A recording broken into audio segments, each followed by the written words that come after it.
You know, a woman from Syrophoenicia came to meet Jesus, begging on her knees. What she said was that, man of God, my daughter is insane. A young girl. He said right now she's being tormented by a devil. The Greek word said she's insane, she's a lunatic. And Jesus looked at her. I'm not sent to you. I'm sent to the lost sheep of the tribe of Israel, of the house of Israel.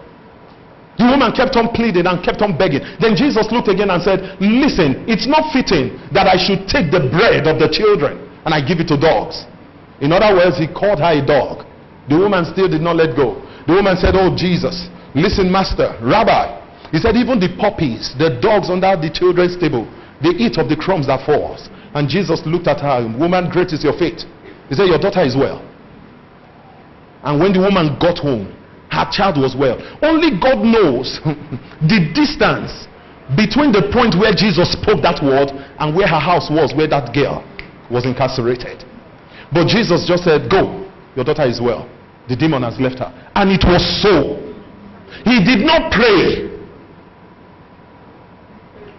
So how does Jesus think? The centurion came to Jesus. Rabbi, my servant whom I love as a son is sick at home. I want you to heal him. And because they've already told Jesus that the man is a giver and a supporter of their religious cause, Jesus said, okay, let us go and get him well. The man said, no, I'm a Gentile, so I'm not worthy to have you under my roof because I know your laws. So why defile yourself by following me home? I'm a man in authority, but under authority. What I say is what happens to those under me. So I know that the authority to heal is with you. Just speak the word and my servant will be well. And Jesus said, man, great is your faith. I've never seen such faith. No, not even in Israel. Jesus was willing to walk to the man's house. The man taught Jesus how to use his authority. And Jesus looked at the man and said, go, it is well. Your servant is healed. And at that same hour, the servant recovered. No touching. No face me, I face you. Then John spoke again of another man who traveled down to meet with Jesus and told Jesus that his boy was sick unto death. And Jesus looked at him and told him, go, he is well. Then the Bible said the man looked at Jesus and believed him.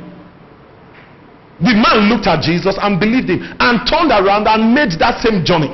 It was 7 p.m. the previous day when Jesus told him. The man walked home and got home beyond that time. But on the way, his servants met him. Master, we were even coming to tell you not to bother Jesus. He said, what happened? He said, your boy is healed. At what time did he begin to amend? They said the 7th hour yesterday. And it was the exact moment Jesus told him the boy is well. Think about it. Who's this Jesus? Who's this Jesus? How does one do such things? You need to understand these things. You are of God. You are of God. You are of God. Now, my task, haven't seen this, haven't read this, haven't meditated on this, haven't digested it and broken it to pieces the way, at least to the extent I have the strength to. I have found that one thing, that in all of this I have a purpose. And what is my purpose? My purpose is to declare the praises of him who has called me out of darkness into his marvelous light. How do I do that? I'm a light and I'm light. But how do I do that? How do I do that? In Matthew chapter 4 and verse 16, let's look at our perfect example, the person of the Lord Jesus. How did he glorify God? It was this morning while I was reasoning, man of God.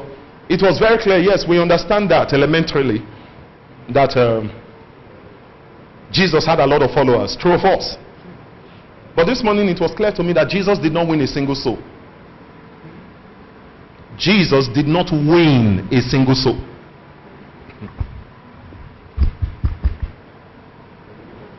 Jesus as a man did not win a single soul. I would repeat again. Jesus, thank you for effect's sake. Jesus as a man did not win a single, he didn't win a single soul. If he won a single soul, souls would not have been counted in the book of Acts. When the Spirit of God came down, the first believers recorded in heaven were 3,000. And after Peter preached the second sermon, the Bible said then the number increased to 5,000. And from 5,000, the Lord added to the church daily such as will be saved. Jesus didn't win a single soul. Are we together now? Yes, bless the Lord. So, what was Jesus doing with all the power that he had? He saw only one task, and that task in doing the will of God was to meet human needs by showing them that God cared.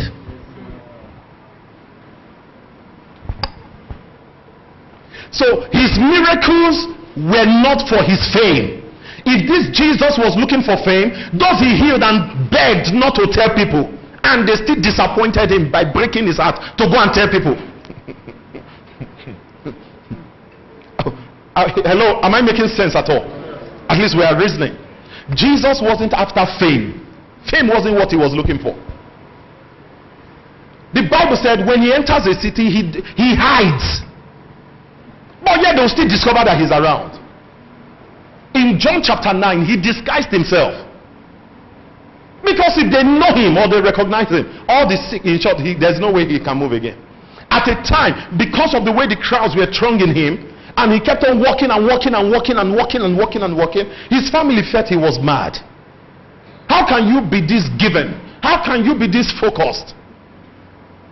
At the detriment of your health.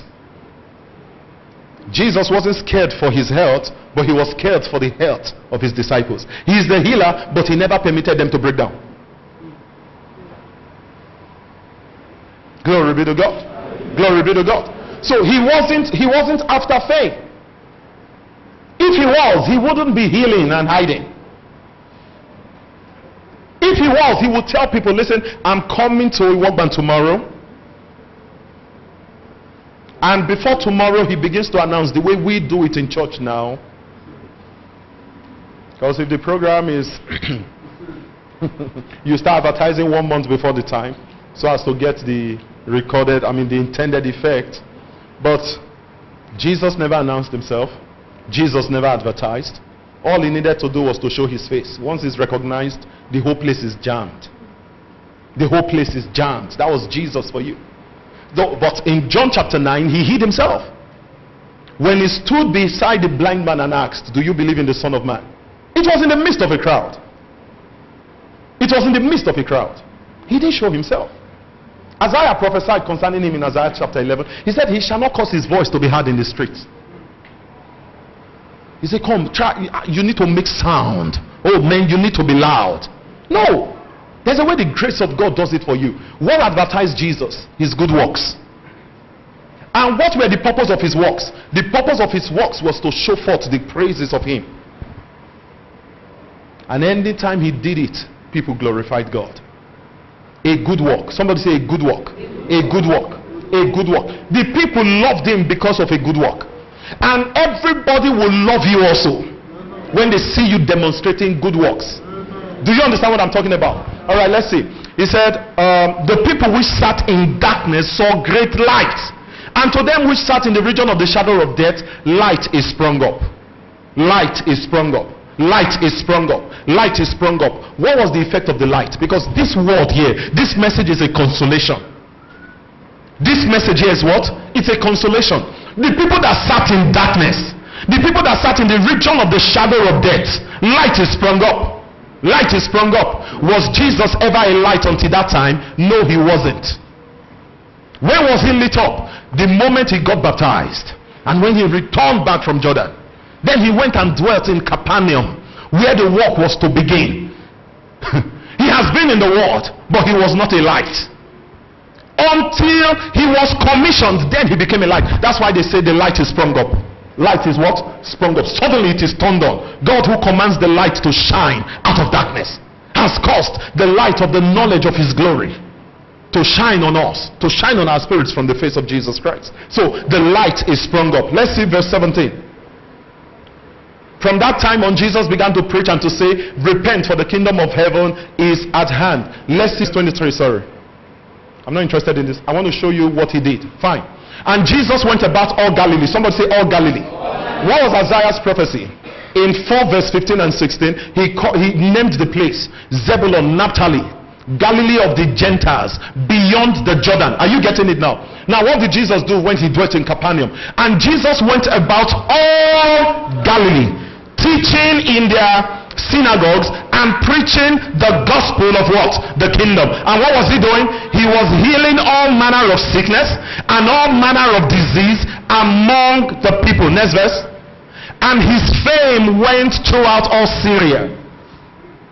And his fame went throughout all Syria. And they brought unto him all sick people that were taken with divers diseases and torments, and those that were possessed with devils, and those which were lunatic, mad, and those that had the palsy, and he healed them. Next verse, verse 25. And there followed him great multitudes of people from Galilee and from Decapolis, which is the 10 cities, and from Jerusalem and from Judea and from beyond Jordan. When you carry out the works of God, when you carry out the works of God, those who need it come to you. Don't forget that it was a place of darkness. Let's see Isaiah chapter 60. Arise, shine, for thy light is come. No, you know, in all of these scriptures that I'm reading out to you now, what is the subject matter? What stands out? Light. What stands out? What stands out? Praise the name of the Lord. Arise, shine, for thy light is, and the glory of the Lord is risen upon thee. Next verse. For behold, the darkness shall cover the earth. For behold, look here, the darkness shall cover what? The earth, and gross darkness the people. So the darkness on the people is denser than the darkness on the land. Imagine that. Gross darkness the people, but the Lord shall arise upon thee, and his glory shall be seen upon thee. Next verse. And the Gentiles shall come to thy light. What would they come to? Thy light in this place stands for your good works. Somebody say good works. Somebody say good works. Remember that everybody followed Jesus for good works' sake. The only time they had problems with him was when he told them that he's the Son of God. And they understood what it meant to be called the Son of God. To be a son of God is to equate yourself with God. Do you get what I'm saying? In John chapter 10 and verse 33, they told Jesus, for a good work we stone you not, but that you say you are the Son of God. For that blasphemy we want to kill you. For a good work. John 10:33. Let's see something there quickly. When your light shines, you are a solution to people. You are the reason why they succeed. You are the key to their success. Don't you get it? You are their health. You are their everything. The Jews answered him saying, for a good work. Somebody say, for a good work. Say it again like you mean it. Say it again like you mean it. For a good work we stone thee not, but for blasphemy. And because that thou being a man makest thyself God. Glory be to God. So the controversy or the controversial thing about Jesus was this: you cannot accept my good works and not accept my person. Yes, you cannot accept my good works and not accept my person. You should be the reason why people have hope to live or to continue. I was rejoicing yesterday. Why? Because to the glory of God, I had all I needed to meet up with those, every one of them that I gave scholarships. In Lagos, in Benin, in Delta, I fulfilled it all. It was my first obligation. School just started. How many of you know that? What made Job stand out? What's the reason and the purpose for your existence? If you cannot advertise God, if you cannot show God to the world, then your existence is futile. Your existence is futile. Your purpose in this world is defeated. Job said, I was eyes to the blind. I became legs to those that are lame. I defended the widows. I fought for the cause of the orphans, those that were fatherless. I hated oppression and I fought it with all I had.